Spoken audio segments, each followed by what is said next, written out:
Hey guys, it's Steven. How's it going?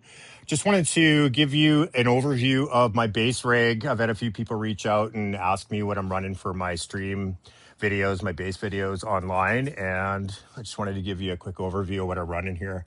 So the bass guitar is a 2024 Fender American Pro 2 precision bass, just standard 4-string. Haven't done any modifications to it other than putting these Dunlop strap locks on. They're just rubber washers. They work really good. And that's about it. The only adjustments I've done with the bass, really, other than swapping strings on it, is I had to when I received it, it was the intonation was a little bit out on the octave on all the strings. So just did a fine-tune adjustment on the bridge and now it's perfect. So it's been really good. It's got a 1963 neck on it, and the feel of that neck and the playability for me is really awesome. I love it, and I'm really glad I purchased this bass. So yeah, no problems at all. The pickups are super sensitive. If you want to roll off all the treble with the tone control, just crank it all the way down and you got that really kind of flat P bass sound. And then if you crank it all the way up, it's super bright. So the pickups are really good on it. Moving over to my rack, I got a Pro X 6U, and this holds all my gear. At the top, I got a Sennheiser EWD wireless system. There's the belt pack there. Battery life is really good, and the connectivity's never dropped. I've had the bass a long ways away from the receiver and no dropouts at all. I've never had a dropout, and it's really clear and zero latency. It's just amazing. So super happy with that. Second unit is a radial power supply. And the reason I purchased a radial power supply, this one in particular, because it has this really cool light that you can cycle through different light settings for a dark environment, which gives it a little bit different character, however you're feeling at that moment. And also the reason I put it on a second U rack is because Sennheiser has an illuminated LED already, and the GK Legacy 800 doesn't have any illuminated knobs, or the Avalon does not as well. So I figured, you know what, just put the power supply on the second U space, and then I got lights for my GK Legacy 800 and the Avalon U5. So that's the reason I did it that way. Okay, so talking about the amp, so I'm running GK Legacy 800. Awesome amp, really good settings across the board, very basic layout, and just incredible power and sound. I've always liked GK and the kind of raspiness and the growl you can kind of get on the amp. This amp also does have a boost drive that you can engage. I don't have it on because I have a pedal for my distortion, but yeah, it's very diverse across the fidelity spectrum. You can also engage bump, contour, presence, and yeah, this thing will just pound in the bass and the high end if you want to get it to that point. You got to be careful. It can get really bright. And yeah, so it's a super good amp. I'd recommend it to anybody that's looking to buy a really good professional amp. Then on the bottom rack, I have an Avalon U5. And if anybody knows about these Avalon U5s, you know that they're used on stage for a lot of really awesome bands globally to achieve different types of sounds through bass. And you can really dial it in to adjust different boost levels. You got 1 through 10 and different tones as well. And it does significantly change the tone on the way it sounds. So all of that is running through GK 212 cab.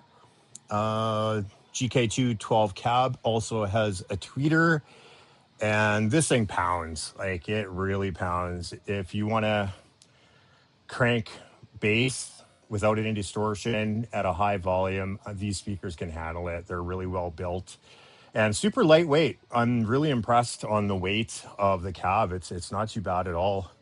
I don't know what the spec is on it, but definitely not a backbreaker, that's for sure. So the way I have it set up is I have the wireless is going right into the Avalon, okay, and then the Avalon is actually going to my pedal board, which is over here, okay. So from Avalon, from wireless to the Avalon, like completely dry. It's not touching the GK yet. Going into my pedal board. So I got a Cali 76, I got a bass synth, I got a big muff, Phase 90, carbon copy, and a Sans amp. There's a couple more pedals that I might want to get down the road.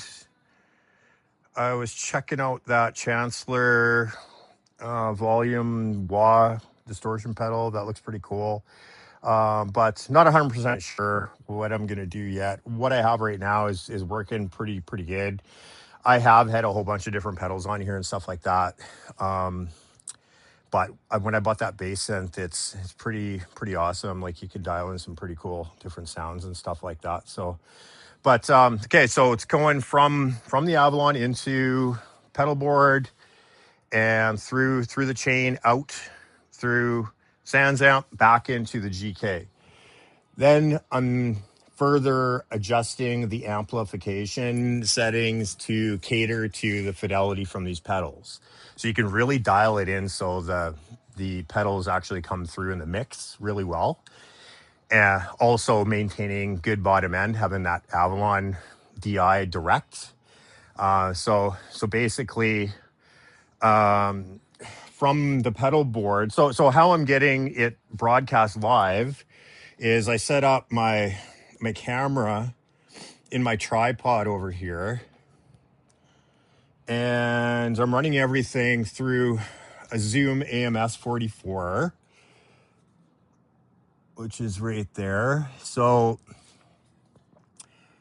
orange line in line 1, that's microphone over here, and that's a SM58. And I guess what I should mention too is all my lines, everything, including belt pack, all that, it's all Mogami, either gold or platinum. So I don't know. People say cables don't really make a big difference. I personally will argue that. I had a recording studio for a while and I was using crappy cables, and I went to Mogami, and it's it's night and day. That's my dog Tika. You see him on the videos. Say hi, Tika. How's it going, bud? So yeah, all Mogami lines throughout the entire setup. And back over here to the Zoom. So line 1 is the microphone, and then line 3 and 4, it's not in stereo. They're just going in at different volume settings. Sorry about the blurriness there. But so one is for the Avalon and one is for the GK. So I'm blending both signals to broadcast. So then it comes out of the USB-C right there into my phone, which sits in there, and then boom, I'm shooting my videos. So that's pretty much my setup. Headphones, I'm running Shure headphones. They work really good. If anybody knows how to incorporate in-ears into my setup from what I've shown you, can you please advise in the comments? Because this cable is a nightmare. It always gets wrapped around my leg when I'm playing and stuff like that. So I would like to get in-ears, because the AirPods don't work in this setup because you have to have a headphone line plugged in right there at the end. So it kind of doesn't work, right? So I'm trying to figure that out. So if anybody knows anything about that, please let me know. That'd be really appreciated. Okay, so then as far as yeah, playlists and stuff. What I do is I have a Mac Mini over here. It's really old. I put together playlists, kind of, in Apple Music. Basically, I build them in advance, and then once I'm ready to roll, I just hit play on my phone, and it just kind of runs through everything. So here's kind of like the setup.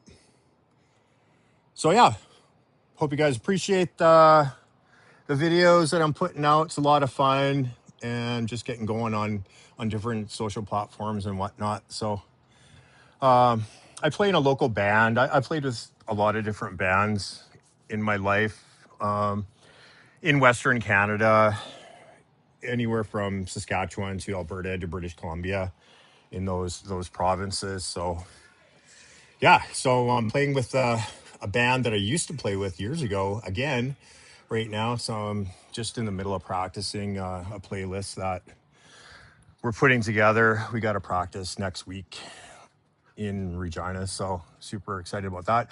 Oh, I guess I should talk about my lights. So okay, so I'm running a DMX system here for my lights.